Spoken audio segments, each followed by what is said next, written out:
అదానీ సంస్థ ఇప్పుడు విమానయాన రంగంలో కూడా అడుగుపెట్టే అవకాశం ఉంది.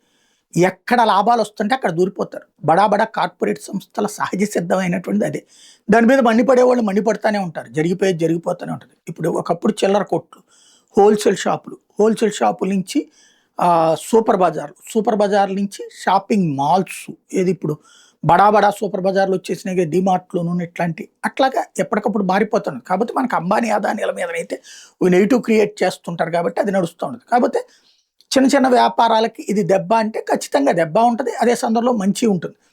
ఇక్కడ ఇప్పుడు విమానయాన రంగం మంచి అవకాశాలు ఉన్నాయి. ఇప్పుడు టాప్గా ఉంటున్నటువంటి సంస్థ ఏదైతే ఇండిగో ఉందో దాదాపు 60% వాళ్ళు సరైన ఫెసిలిటీ అకామిడేట్ చేయలేకపోతున్నారు.